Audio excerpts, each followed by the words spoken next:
Hai everything, terima kasih udah ngeklik video ini dan selamat datang di Criminal Story. Criminal Story adalah channel YouTube yang membahas tentang kisah-kisah kriminal yang pernah terjadi di dunia ini.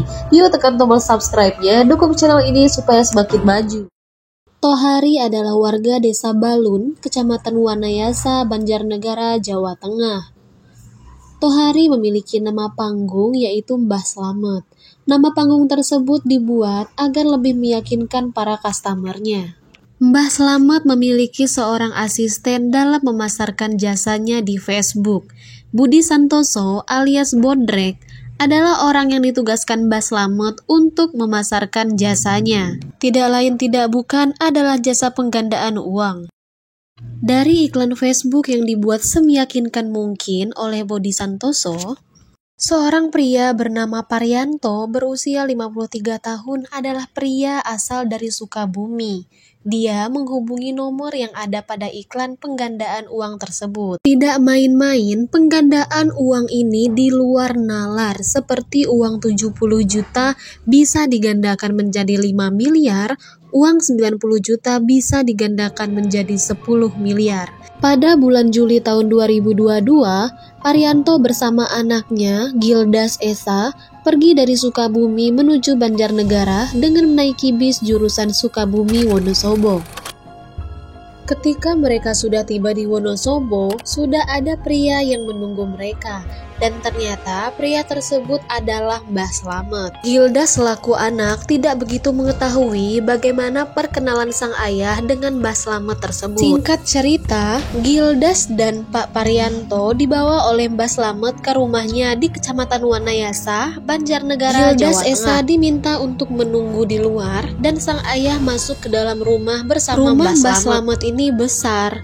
Meskipun begitu, di sebelah rumahnya ada satu rumah kecil yang dijadikan tempat untuk menerima tamu dan para customer Mbah Slamet yang lainnya, dan sang ayah masuk ke rumah tersebut. Gildas Esa juga melihat di dalam rumah yang besar itu ada seorang ibu-ibu dan diketahui itu adalah istri dari Mbah Slamet. Setelah beberapa jam, akhirnya sang ayah keluar dari rumah kecil itu dan mereka pun pamit untuk pulang kembali ke Sukabumi. 7 bulan kemudian, tepatnya pada tanggal 20 Maret 2022, Puryanto kembali lagi pergi ke Banjarnegara untuk menemui Mbah Slamet. Namun kali ini, Puryanto pergi sendirian tanpa ditemani sang anak, yaitu Gildas Esa. Puryanto pergi seorang diri dengan mengendarai mobil wuling. 3 hari kemudian, Puryanto mengirimi sebuah pesan kepada anaknya. Namun bukan Gildas, melainkan Salsabila, kakak dari Gildas Esa.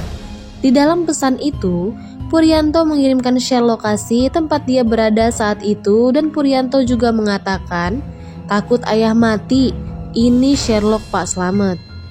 Dari pesan itu, seperti sudah mendapatkan firasat yang tidak baik.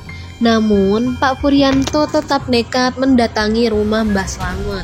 Dan kemudian, Pak Puryanto mengirimkan pesan lagi ke anaknya dan mengirimkan pesan sebagai berikut. "Ini di rumahnya Pak Slamet. Jaga-jaga kalau umur ayah pendek. Dan kalau ayah nggak ada kabar sampai hari Minggu, kalau belum pulang sampai hari Minggu, bawa aparat ke sini. Gildas tahu kok rumahnya." Pak Puryanto sudah mulai menyadari bahwa dia ditipu, namun masih saja nekat datang untuk menemui Mbah Slamet. Diketahui, Pak Puryanto sudah menyetorkan uangnya ke Mbah Slamet senilai 70 juta rupiah dan dijanjikan bisa digandakan menjadi 5 miliar. Pak Puryanto kesal karena sedari Juli 2022 hingga Maret 2023 tidak ada kabar uang tersebut. Akhirnya Pak Puryanto pun datang. Dari tanggal 21 hingga 24 Maret 2023, Pak Puryanto pun tidak bisa dihubungi. Nomornya tidak aktif, sang anak yang sudah dititipi pesan sebelumnya sangat khawatir. Dan akhirnya pada Senin tanggal 27 Maret 2023, sang anak yang bernama Gildas Esa akhirnya datang ke Banjarnegara. Gildas Esa datang ke Banjarnegara bersama dengan rombongan. Dengan bermodalkan bukti terakhir chat dari ayahnya, Gildas Esa akhirnya melapor ke Polres Banjarnegara. Mendapatkan laporan tersebut, akhirnya pihak kepolisian mendalami laporan tersebut dan mencari si Tohari alias Mbah Slamet.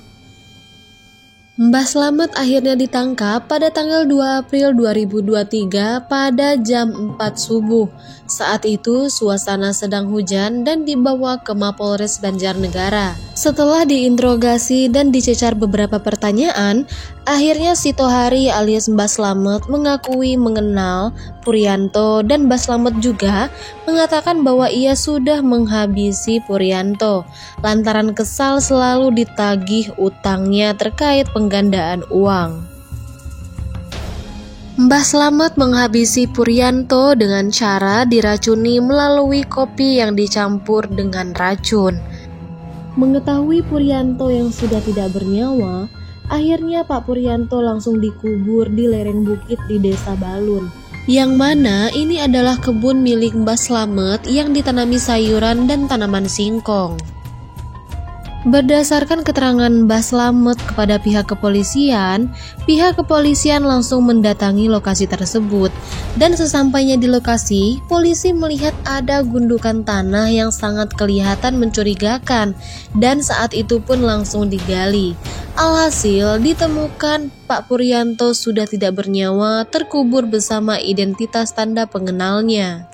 Selanjutnya pada Senin 3 April 2023, tepatnya pukul 11 siang, penyidik melakukan pengembangan di TKP Jalan Setapak Desa Balun, Kecamatan Wanayasa dan ditemukan tambahan 9 korban.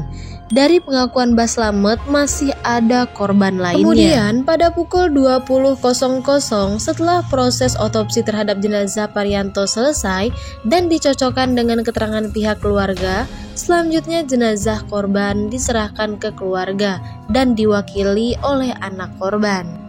Berlanjut pada tanggal 4 April 2023, tepatnya pada pukul 11 siang, penyidik kembali melakukan pengembangan di TKP Jalan Setapak Desa Balun, Kecamatan Wanayasa, Jawa Tengah, dan ditemukan tambahan 2 orang korban dalam satu lubang, sehingga total jenazah yang ditemukan menjadi 12 orang.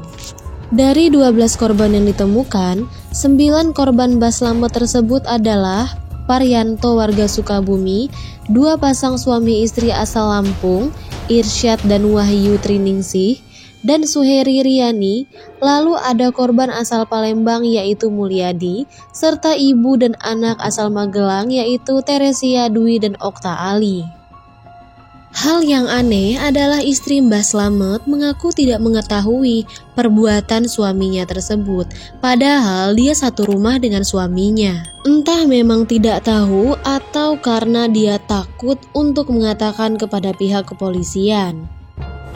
Iya, pendiam, tapi sama saya kan kejeman. Oh, kejem. Iya, kejem. Kalau minta apa, kalau nggak dikasih langsung. Oh, betul. Iya, terus. Sering main tangan juga? Iya, sering main tangan. Sering main tangan ya Ibu. Jadi memang itu yang selama ini diperlakukan kasar juga. Ya kasar, ya memang diperlakukan kasar. Kalau sudah lama berarti sudah dilantarkan.